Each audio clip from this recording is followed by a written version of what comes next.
അയോധ്യയിൽ പ്രധാനമന്ത്രി നരേന്ദ്രമോദി പ്രാണപ്രതിഷ്ഠാ ചടങ്ങുകൾക്കായി എത്തുമ്പോൾ പൂർണ്ണമായും മുഖം തിരിച്ചിരിക്കുകയാണ് പ്രതിപക്ഷം. ബി.ജെ.പി. ഈ ചടങ്ങിനെ സ്വപ്ന സാക്ഷാത്കാരമായിട്ടാണ് അവതരിപ്പിക്കുന്നത്. നിരവധി പദ്ധതികൾ ഇതിന്റെ ഭാഗമായി അയോധ്യയിൽ തന്നെ ഉദ്ഘാടനം ചെയ്യപ്പെട്ടു കഴിഞ്ഞു. എന്നാൽ ഇതിനൊന്നും മുഖം കൊടുക്കാൻ കോൺഗ്രസ് തയ്യാറല്ല. പ്രതിഷ്ഠാ ചടങ്ങിലേക്ക് 10,000-ത്തിലധികം ആളുകളെ ക്ഷണിച്ചിട്ടുണ്ട്.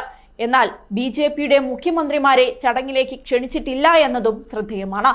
യോഗി ആദിത്യനാഥിന് മാത്രമാണ് ക്ഷണമുള്ളത്. എന്നാൽ കോൺഗ്രസ് അധ്യക്ഷൻ മല്ലികാർജുൻ ഖാർഗെ, സോണിയാഗാന്ധി, ബംഗാൾ മുഖ്യമന്ത്രി മമതാ ബാനർജി എന്നിവരടക്കം ക്ഷണിക്കപ്പെട്ടവരിൽ ഉണ്ട് താനും. എന്നാൽ പ്രതിപക്ഷം ആരും ചടങ്ങിനെത്തില്ല എന്നതും എടുത്തു പറയേണ്ട കാര്യമാണ്. ഇനി ആ ദിവസം പ്രതിപക്ഷത്തിന്റെ പരിപാടികൾ എന്തെല്ലാമെന്ന് നോക്കാം. മമതാ ബാനർജി ചടങ്ങിൽ പങ്കെടുക്കുന്നില്ല. മാധ്യമപ്രവർത്തകരുടെ ചോദ്യങ്ങൾക്ക് തനിക്ക് പറയാനൊന്നുമില്ലെന്നായിരുന്നു അവരുടെ മറുപടി. അതേസമയം മതം വ്യക്തിപരമായ വിഷയമാണെന്നും ജനുവരി 22-ന് കൊൽക്കത്തയിലെ കാളിഘട്ട് ക്ഷേത്രം സന്ദർശിക്കുമെന്നുമാണ് അവർ പറഞ്ഞിരിക്കുന്നത്. അവിടെ മതസൗഹാർദ്ദ റാലി നടത്തുമെന്നുമാണ് മമത അറിയിച്ചിരിക്കുന്നത്. എല്ലാ മതത്തിലുള്ളവരെയും ഇതിൽ ഉൾപ്പെടുത്തും. ദക്ഷിണ കൊൽക്കത്തയിലെ പാർക്ക് സർക്കസ് മൈതാനിയിലാണ് ഇവ സമാപിക്കുക.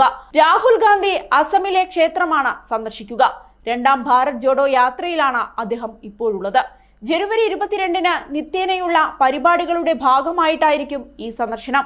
ശരത് പവാറും അഖിലേഷ് യാദവും ചടങ്ങിൽ പങ്കെടുക്കില്ല. പകരം ചടങ്ങിന് ശേഷം ക്ഷേത്ര ദർശനം നടത്തും. തിരക്ക് കുറഞ്ഞ ശേഷം ദർശനം നടത്താമെന്നാണ് ഇരുവരും അറിയിച്ചിരിക്കുന്നത്. ആം ആദ്മി പാർട്ടി അധ്യക്ഷനും ഡൽഹി മുഖ്യമന്ത്രിയുമായ അരവിന്ദ് കെജ്രിവാളിനെ ചടങ്ങിലേക്ക് ക്ഷണിച്ചിട്ട് പോലുമില്ല. ഡൽഹിയിലാകെ സുന്ദരകാന്ഡം, ഹനുമാൻ ചാലിസ പരിപാടികൾ AAP സംഘടിപ്പിക്കുന്നുണ്ട്. ശ്രീരാമ ഭഗവാനോടും ഹനുമാനോടും താൻ പ്രാർത്ഥിക്കാറുണ്ടെന്നുമാണ് കെജ്രിവാൾ പറഞ്ഞിരിക്കുന്നത്. ഉദ്ധവ് താക്കറേക്കും ചടങ്ങിലേക്ക് ക്ഷണമില്ല. ജനുവരി 22-ന് ഉദ്ധവും പാർട്ടി നേതാക്കളും നാഷിക്കിലെ കാലാറാം ക്ഷേത്രം സന്ദർശിക്കും.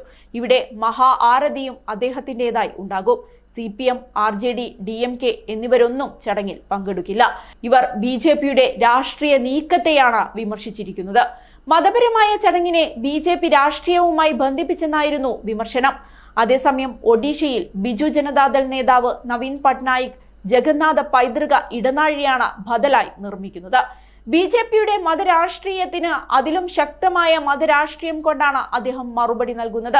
4,000 കോടിയാണ് ഈ പദ്ധതിക്കായി ചിലവിട്ടിരിക്കുന്നത്.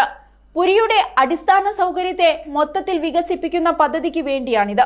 അതേസമയം പ്രതിഷ്ഠാ ചടങ്ങിൽ പങ്കെടുക്കാനുള്ള ക്ഷണം നിരസിച്ചിരിക്കുകയാണ് NCP നേതാവ് ശരത് പവാർ. ജനുവരി 22-ന് നടക്കുന്ന പരിപാടിയിൽ പങ്കെടുക്കില്ലെന്നും നിർമ്മാണം പൂർത്തിയായതിനു ശേഷം ക്ഷേത്രം സന്ദർശിക്കുമെന്നുമാണ് ശരത് പവാർ പറഞ്ഞത്. ഇതിനിടയിൽ ഉദ്ഘാടനത്തിൽ പങ്കെടുക്കാനുള്ള ക്ഷണം കോൺഗ്രസ് നേതൃത്വം നിരസിച്ചതിന് പിന്നാലെ അയോധ്യ സന്ദർശിക്കാൻ ഉത്തർപ്രദേശിലെ കോൺഗ്രസ് നേതാക്കൾ എത്തിയിരുന്നു. UP കോൺഗ്രസ് അധ്യക്ഷൻ അജയ് റായിയുടെ നേതൃത്വത്തിലാണ് കോൺഗ്രസ് നേതാക്കൾ ക്ഷേത്ര ദർശനത്തിന് എത്തിയത്. നേതാക്കൾ അയോധ്യയിലെ ഹനുമാൻ ഗാർഹി ക്ഷേത്രത്തിൽ ദർശനം നടത്തി. സരയൂ നദിയിൽ മുങ്ങിക്കുളിച്ച ശേഷമാണ് കോൺഗ്രസ് നേതാക്കൾ ക്ഷേത്രത്തിലേക്ക് പോയത്. എന്നാൽ കോൺഗ്രസ് ഇരട്ട സ്വഭാവം കാണിക്കുകയാണെന്നാണ് ഇതുകണ്ട് ബി.ജെ.പി. കുറ്റപ്പെടുത്തിയത്.